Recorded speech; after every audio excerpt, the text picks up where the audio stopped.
events and things like that, so I will for sure. And she is, and I want to.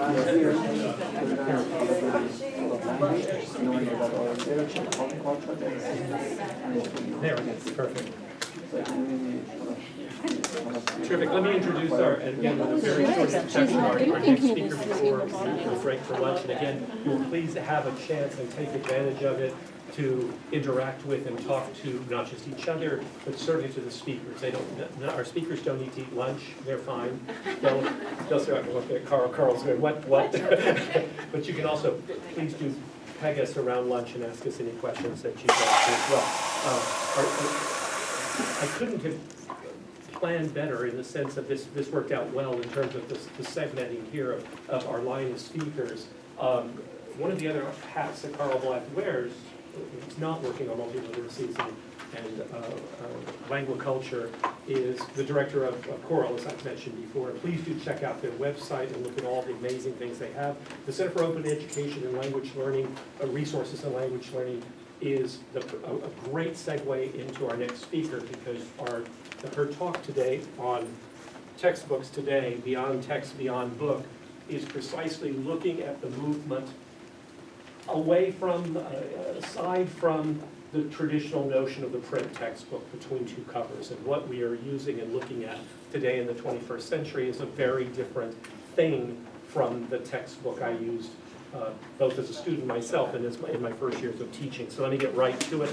I'd like to introduce Anousha Shahsavari, who is a lecturer in our Department of Middle Eastern Studies, where she teaches Persian language and culture. And more specifically than simply teaching Persian language and culture, she has innovated the Persian program together with, unfortunately now, our former colleague, Professor Blake Atwood, in devising a whole new system of delivering Persian language and culture through a very non-traditional textbook and distance learning type of presentation. So without further ado, let me ask you to welcome Professor Shahsavari. Thank you, Tom, for inviting me, and thanks for the opportunity. I'm not a native speaker of English, so I try to stick to my notes.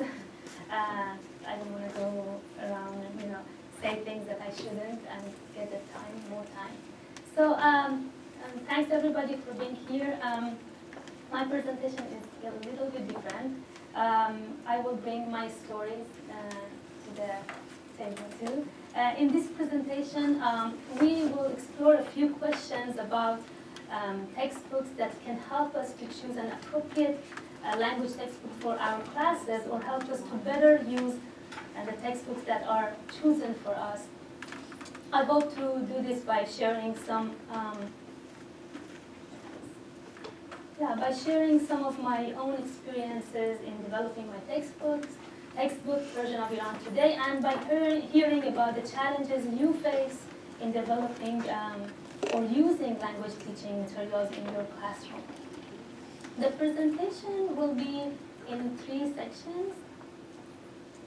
Part 1 is about new textbooks. It consists of 2 sections: a brief discussion by you, and introducing Persian of Iran Today, my textbook. And then part 2 is old textbooks.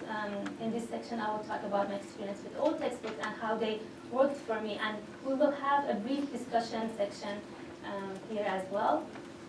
And then in part 3, we will have a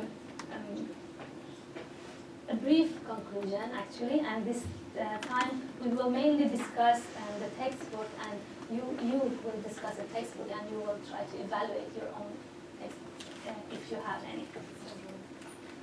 So I would like us to start with a group discussion, or in pair maybe. And I would like you to talk in your own group about the textbooks you are using in your classes, if you use any, and what makes you like or dislike your textbooks, so we get to know each other and find out why we are here maybe, right? So 5 minutes.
Well, so I was just cleaning about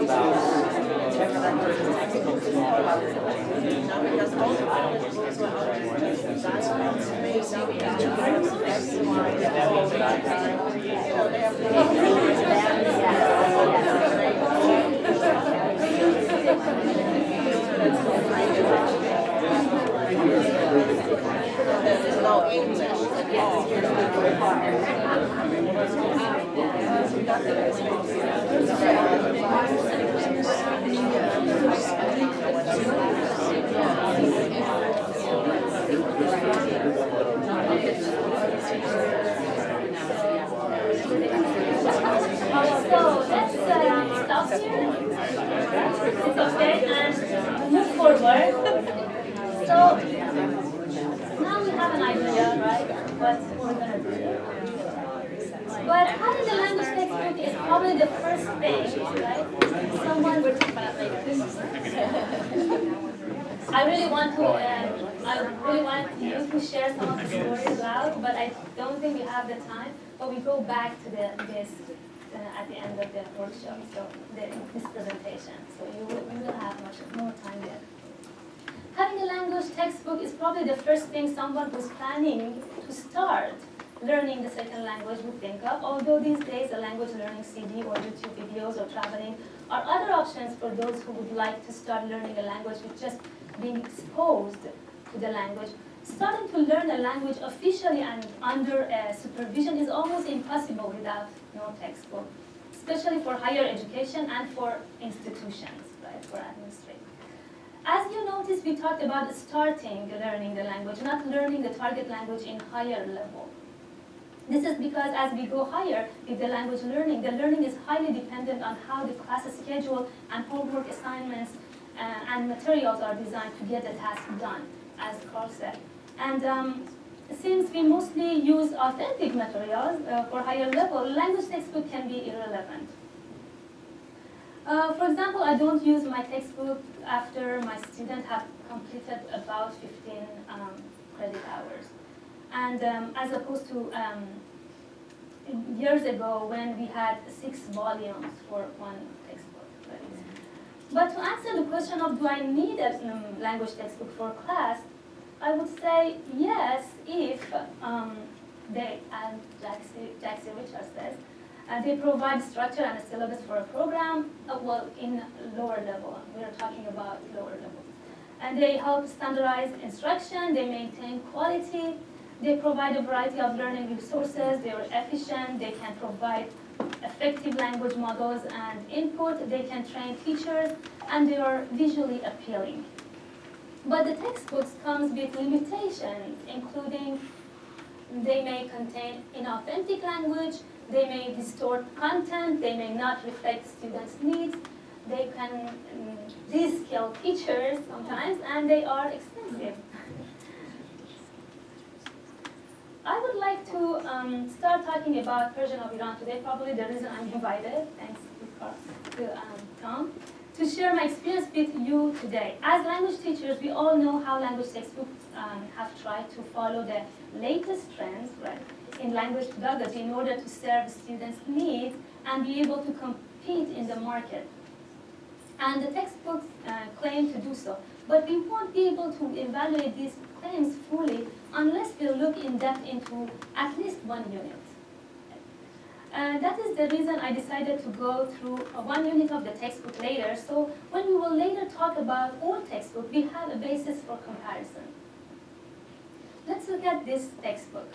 Persian of Iran Today, Volume 1 and 2 are 2 introductory Persian language textbooks, as it claims. For marketing, I put this. We actually put, Blake and I, put this for marketing reasons. It's innovative multimedia curriculum, draws on the latest trends in language pedagogy, and interweaves grammar and vocabulary. You see that I'm using these words to make sure that teachers who believe in, like I'm going to cover many philosophies actually underneath. So I have engagement, proficiency-based, use and create from the very beginning, so on the Amazon side. And so that actually is what I have been working on for about 10 years now. And the textbook is taught around the world and has been used for self-study by learners who send me emails, mostly logistic emails, in questions on it. And it is safe to say that the textbook is a leading textbook now. But one thing that I would like about the textbook is not how widely it is used, but mostly the fact that the textbook tremendously pushed up the quality of the future textbooks. So the version of Iran, or POT, was developed initially for my own students and my own courses out of misery.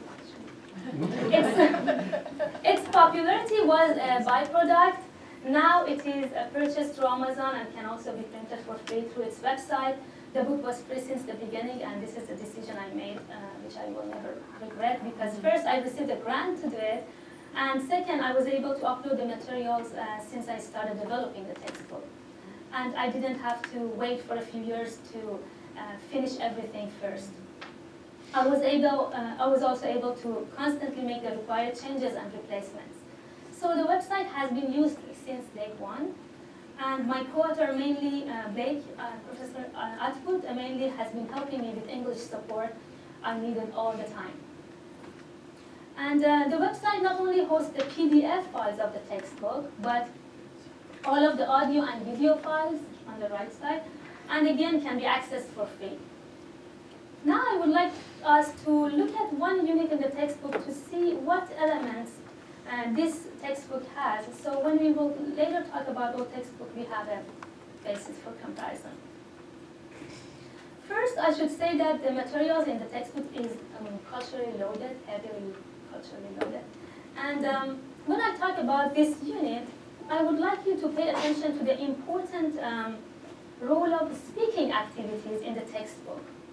If you follow the textbook, again, we're talking about lower levels, right? We're putting the base, and I really believe in like having a solid base for language teacher to start with something that they're very confident when they go to a higher level.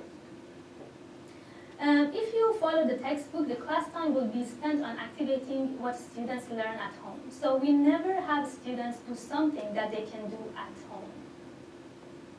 So we never use that time in class. We save a precious time of class for activating knowledge through speaking activities. To be able to do this, the textbook needed to have clear rubrics. And students and instructors needed a detailed instruction to follow. That is the reason for not only detailed rubric for every single exercise, you can see how the rubrics are in the book, but labeling them with at home or in class obsessively.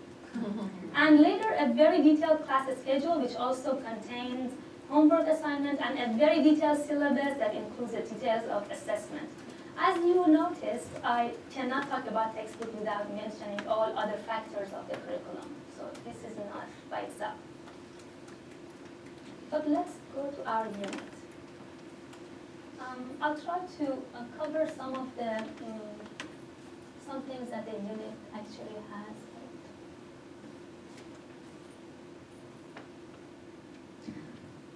Although it looks like the unit starts with a list of vocab, when it has 60 items. When designing the materials, I started with a monologue. I wrote a monologue based on the ACTFL guidelines. The vocabulary and grammar was we consider should be what they need to help them function in that level.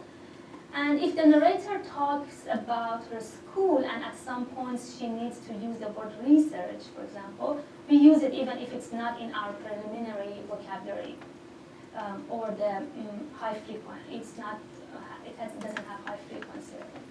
Now we have around 60 new core words for the unit. But what do we do with the vocabulary list? Memorize the vocabulary at home or learn them? I would like to call it learning and acquiring, right? We know that. Learn the vocabulary at home, activating them in class is the slogan. To learn them at home, students have the list, and for each word they have a sentence in which we use the word they already know, plus the new vocabulary.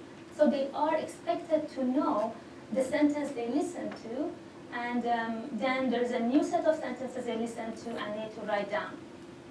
There are fill in the blanks and other exercises that you can do at home. You can see the importance of teacher textbook fit here. If the teacher or students do not know what's expected of them in terms of learning the vocab, then the rest of the in-class exercises don't work.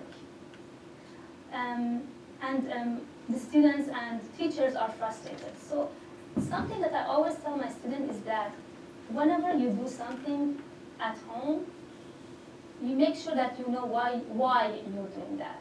We're doing something in class. So we're doing something in class. For doing that, you need the support from home, right? So it's flipped classroom. Through the exercises, we make sure that students encounter the vocabulary, I could say between 15 to 20 times, passively and actively, and flashcards don't count, by the time we finish a unit. I would like to emphasize on 3 main steps that kept being highlighted during the process and still makes the path clear for me when I work on any curriculum. Those steps are: set the objectives. What are the things that students will be able to do using the language after covering this part of the curriculum? Then come up with the activities the students need to do in class in order to reach the objectives. And 3, provide the materials they need to study at home to be able to do the activities in class. But the most useful point that I learned during the process was students need to own the vocabulary and activate the grammar. Learning is for home, but owning and activating is what they will be doing during class time, mostly through speaking activities. So the goal was that at least 75% of class gets spent on speaking activity in pair or small groups, of course, when our students are not heritage students, because that's a different story. As we go forward, we will see that textbook is designed mostly based on ACTFL performance descriptors for language learners, rather than skills. Okay, there are reading sections, and the important section, the important point with this section is that we use these reading-based materials to address the objectives we have. So we do things with them, right?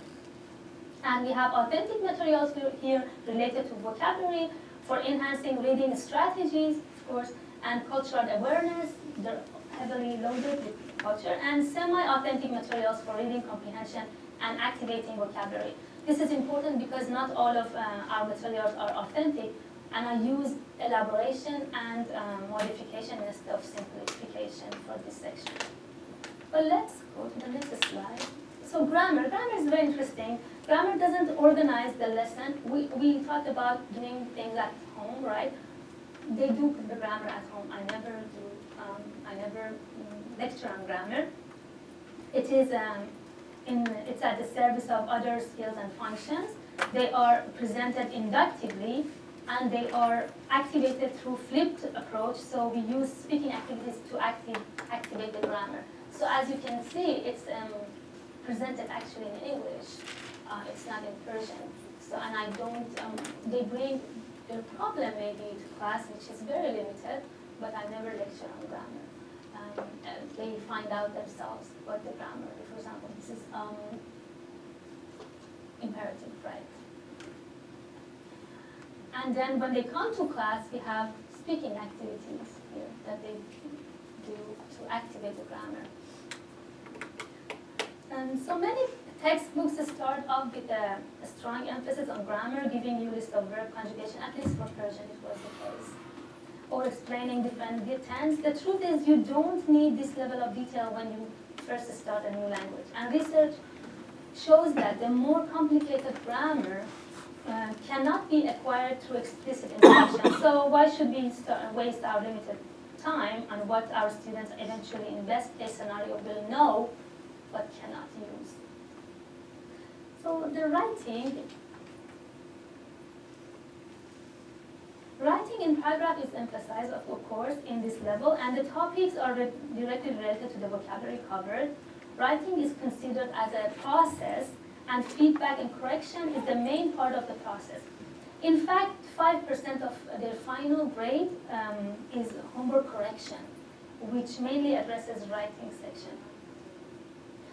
But we also have cultural notes everywhere with authentic materials and related speaking activities. Also, we have conversation. We have also pronunciation on that word. It again has in class, at home, and then in class. And you can see that section. So.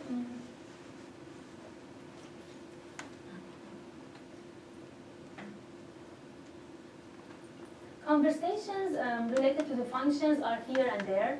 The students listen to the conversation at home and do the exercises related to them to be ready to put together their own conversation in class to act it out. For example, this is one thing that we do in class. And also we have Coffee Denge. It's a semi-authentic movie that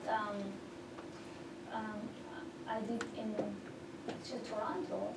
But we pretend that it's in Iran, and people actually believe that. Yeah, it's very well done. It's a semi-authentic movie to enhance listening strategies in contrast to monologues and conversation, which focuses on precise listening. For producing this series, which is around 50 minutes, I probably spent 500 hours. And it is barely 15 pages of our 250-page book, but a necessary part. So since the approach was a flipped classroom, two other components play important roles. As you know, the flipped classroom is a pedagogical model in which the typical lecture and homework elements of the course are reversed. Materials are viewed or exercised are done by students at home before the class session, while in-class time is devoted to exercises and activating the vocabulary and grammar they have studied at home. So these two components I mentioned are the daily class schedule and homework, which we simply call them class schedule, which I talked about before. And the rubrics, what I decided to do for this book was to combine the teacher guide, student guide, and make sure that the homework assignments and class activities are distinguished. As I told you, this was initially designed for my own course, my own class, so I wanted to be comfortable. I was selfishly doing it for myself. And if I had not done that, the class time could easily be spent on non-speaking activities with someone who grabbed the book and would teach it somewhere else. Exactly what we were trying to avoid. Right? So basically the textbook imposes its philosophy on the teachers, which could be considered a disadvantage by some colleagues, but as I mentioned, that was intentional. So for this now textbook,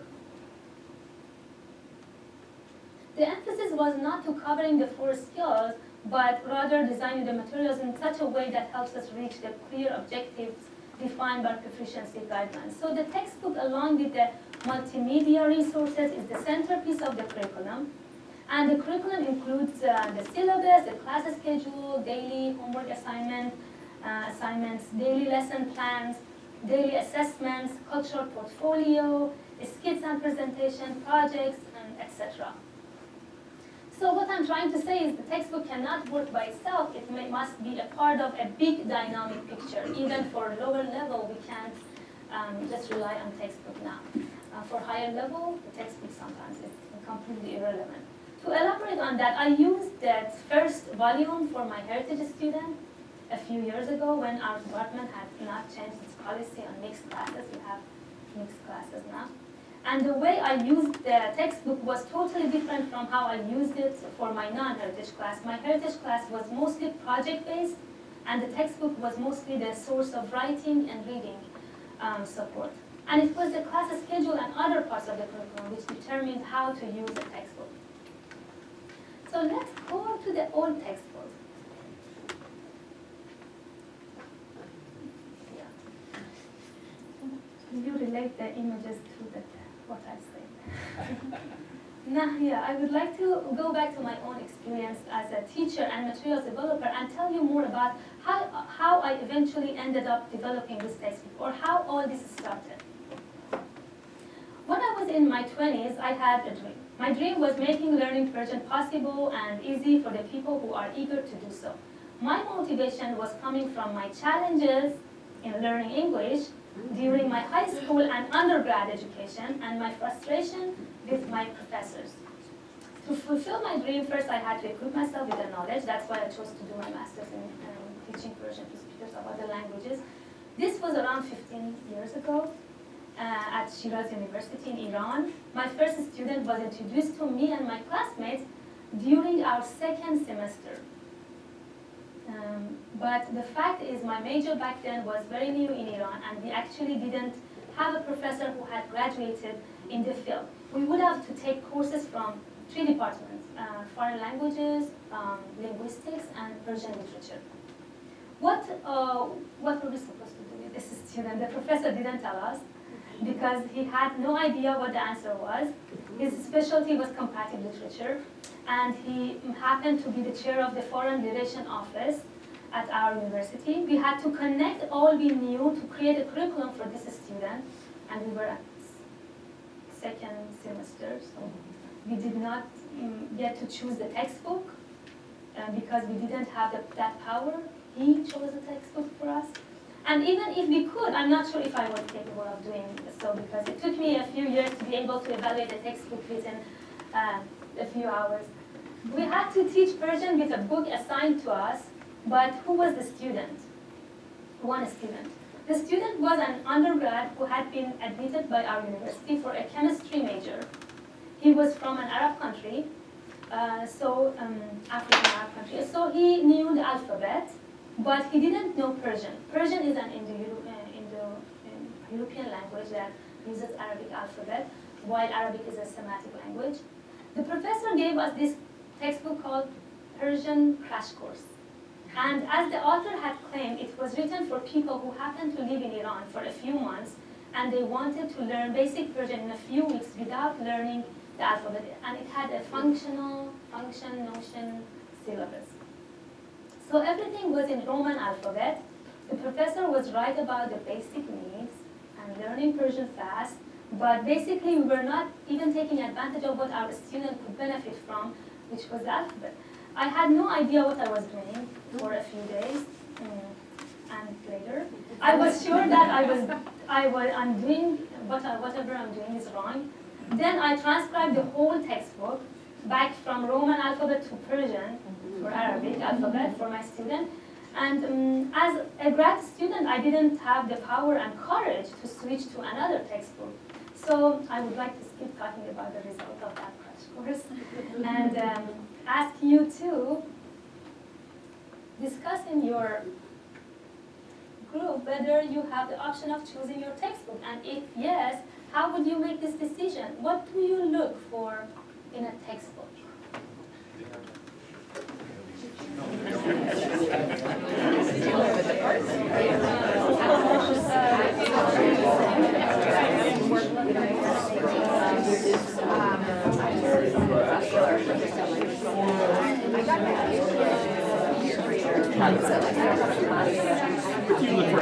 I think we write our textbook.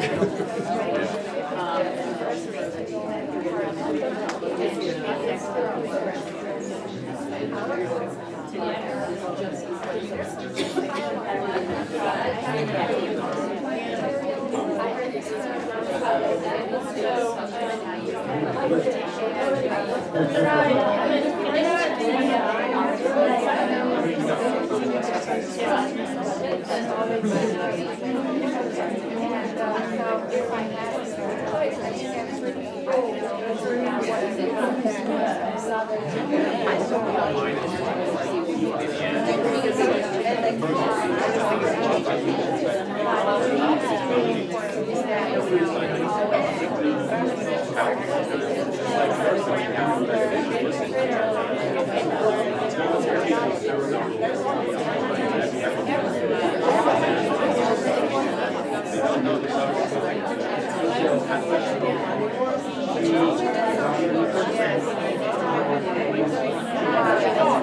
came today ready for the game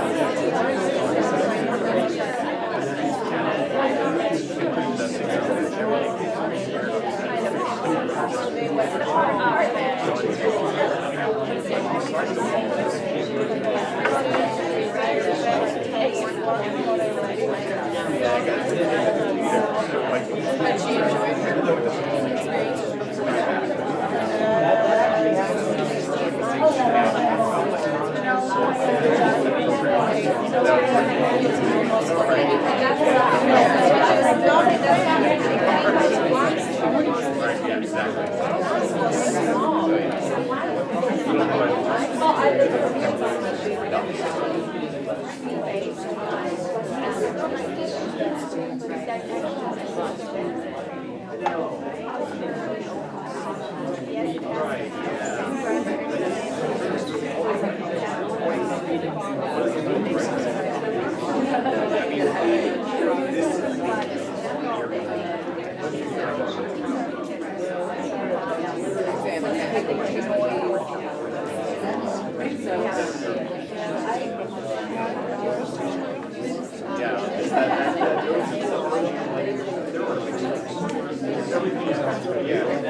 Okay, let's go back.